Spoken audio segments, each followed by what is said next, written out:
लोगों का काम ही उनका नाम बनाता है और एक अभिनेता का काम जब लोगों में पसंद किया जाता है तो उसका किरदार ही उसकी पहचान बन जाता है। ऐसे ही एक अभिनेता जिन्होंने अपनी जिंदगी में अपने काम से कई नाम कमाए, भले आज वो हमारे बीच नहीं है, मगर उनका किया काम और उनके काम से बने नाम हमेशा हमारे साथ रहेंगे। देखिए, पुराने पर्दे से लेकर नए पर्दे तक कई दशकों के लिए पर्दे पर कई किरदारों से जनता को हंसाने वाले अभिनेता असरानी की यादों की यात्रा इस रिपोर्ट। अरे मैंने कह दिया कि नहीं आ सकते, मैं क्षमा चाहता हूँ साहब। अरे यार, किस किस को जवाब दे। अब देखिए, चीफ मिनिस्टर का फोन, मिनिस्टर का फोन, उनके चमचों का फोन, डेप्यूटी सेक्रेटरी का फोन, सेक्रेटरी के सेक्रेटरी का फोन, हवलदार का फोन, आईजी का फोन। अब इन सारे फोन का जवाब दूं तो दिमाग खराब हो जाए। सिनेमा में जब किसी कलाकार का किरदार उसकी पहचान बन जाए तो वो कलाकार अमर हो जाता है। असरानी भी बॉलीवुड के उन्हीं कलाकारों में से हैं जो अमर हो गए हैं। असरानी ने अपने अभिनय से कई किरदार भी अमर कर दिए हैं। रुपहले पर्दे का जादूगर और अंग्रेजों के जमाने का जेलर अब इस दुनिया को अलविदा कह चुका है। क्या कहा? हमारी जेल में सुरंग? यहाँ कैदी जेल में सुरंग बना रहे हैं। हम अंग्रेज के जमाने के जेलर हैं। हमारी जेल में सुरंग? साल 1975, फिल्म का नाम शोले, किरदार अंग्रेजों के जमाने का जेलर। हम अंग्रेज के जमाने के जेलर हैं। रोल भी बेहद छोटा सा, लेकिन इस छोटे से रोल में असरानी के अभिनय ने न सिर्फ किरदार बल्कि अपनी पहचान को भी अमर कर दिया। हम अंग्रेज के जमाने के जेलर। जेल का कोना कोना छान मारो। आधे इधर जाओ, आधे इधर जाओ, और बाकी हमारे साथ आना। बॉडी लैंग्वेज और कॉमिक टाइमिंग के इस बेजोड़ मेल ने बॉलीवुड को वो ध्रुव तारा दे दिया जिसने अपने अभिनय से न जाने कितने फिल्मों को गुलजार कर दिया। बॉलीवुड के हास्य अभिनेता असरानी का 84 साल की उम्र में निधन हो गया है। अब यादों में बचे हैं तो वो किरदार जो हमेशा हमें गुदगुदाते रहेंगे। मेरे दीकरे का खोराक भूल गया। वो पप्पा। पप्पा जी बोल, पप्पा जी। जी पप्पा।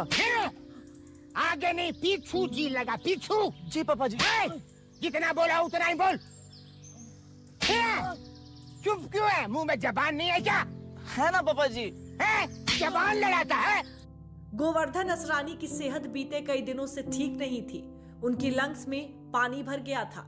बीते 5 दिनों से वो जुहू के आरोग्य निधि अस्पताल में भर्ती थे, लेकिन दीपावली के दिन आखिरकार उनकी सांसें थम गईं। 5 दशकों के लंबे करियर में असरानी ने 350 से ज्यादा फिल्मों में काम किया। एक्टर बनने के लिए असरानी घर से भागकर मुंबई पहुंचे थे, लेकिन एक बार अभिनय की दुनिया में कदम रख दिया तो फिर पीछे मुड़कर नहीं देखा। व्हील के साइड में एक रेड बटन है। दबा दिया। आगे बोलो। नहीं दबाना था। हाँ? वो बटन दबाने से मेन इंजन बंद हो जाता है। ठीक से सुनता नहीं यार। हम मरना नहीं चाहते, हम मरना नहीं चाहते भाई। बॉलीवुड के इस महान कलाकार की विदाई से सिनेमा जगत में खामोशी छा गई है। उनकी अदाकारी, सहज हास्य और जीवंत संवाद डिलीवरी ने दशकों तक दर्शकों का मनोरंजन किया। असरानी के जयपुर से मुंबई तक का सफर भी जान लीजिए। असरानी का जन्म जयपुर में सिंधी हिंदू परिवार में हुआ था। असरानी ने अभिनय की शुरुआत थिएटर से की थी। 15 साल की उम्र में असरानी ने रेडियो ज्वाइन किया। असरानी रेडियो पर चोंच नाम से कार्यक्रम प्रस्तुत करते थे। असरानी ने अपने अभिनय की शुरुआत जयपुर रंगमंच से की। 1967 में असरानी ने करियर की शुरुआत गुजराती फिल्म से की। अपनी मेहनत और लगन से बॉलीवुड में बड़ा मुकाम बनाया। असरानी के निधन पर पीएम मोदी ने भी भावुक पोस्ट किया। असरानी के निधन पर दुख जताते हुए प्रधानमंत्री नरेंद्र मोदी ने लिखा कि श्री गोवर्धन असरानी जी के निधन से गहरा दुख हुआ है। वे एक प्रतिभाशाली, मनोरंजनकर्ता और बेहद बहुमुखी कलाकार थे, जिन्होंने पीढ़ियों तक दर्शकों का मनोरंजन किया।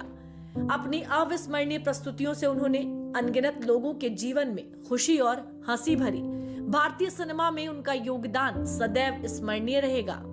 असरानी के निधन की खबर मिलने के बाद फिल्मी सितारों के रिएक्शन की भी भरमार आ गई। अभिनेता अक्षय कुमार ने भावुक अंदाज में उन्हें श्रद्धांजलि दी। उन्होंने असरानी के साथ एक अनदेखी तस्वीर भी शेयर की। अभिनेता अनुपम खेर ने असरानी के निधन की खबर मिलने के बाद भावुक होते हुए एक वीडियो शेयर किया। अभिनेता रजा मुराद ने अभिनेता गोवर्धन असरानी के साथ अपनी यादों को साझा किया। उनके कई रिश्ते थे, मेरे गुरु थे। FTII में वो हमारी क्लासेस लेते थे, डिक्शन की, वॉइस एंड स्पीच की, इमेजिनेशन की, मूवमेंट की। 2 साल हमने उनसे तालीम हासिल की। उसके बाद वो हमारे को एक्टर हो गए, उस्ताद थे, को एक्टर हो गए। पहली बार हमने उनके साथ नमक हराम में काम किया। फिर वो हमारे डायरेक्टर हो गए। एक फिल्म उन्होंने बनाई थी, दिल ही तो है, उसमें मैंने उनकी डायरेक्शन में काम किया था और मैंने अनगिनत फिल्मों में उनके साथ काम किया। ऐसी मालिक की दी हुई उनमें खूबी थी कि जब दिल चाहता था लोगों को हंसा देते थे। कैमरे के सामने भी, कैमरे के पीछे भी। वो इस दुनिया में लोगों का मनोरंजन करने के लिए आए थे, लोगों को खुश करने के लिए आए थे। और सिर्फ वो एक कॉमेडियन नहीं थे, वर्सटाइल एक्टर थे वो। असरानी इस दुनिया को अलविदा कह गए हैं, लेकिन पीछे छोड़ गए हैं वो अनगिनत यादें जो हमेशा हमें गुदगुदाती रहेंगी। फिल्मी जगत के ध्रुव तारे के दुनिया छोड़ जाने से सिनेमा के आसमान में जो खालीपन आया है वो शायद ही कभी भरा जा सकता है। DDUP भी अभिनय के जादूगर असरानी को नम आंखों से श्रद्धांजलि अर्पित करता है।